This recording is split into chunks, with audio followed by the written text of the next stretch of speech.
திராட்சை ரசமாய் மாற்றினார் அதிசயம். வெறும் தண்ணீரை திராட்சை ரசமாய் மாற்றினார் அதிசயம்.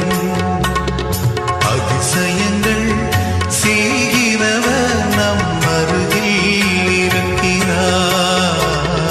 அற்புதங்கள் செய்கிறவர் என்றும் நமக்குள் வசிக்கிறார்.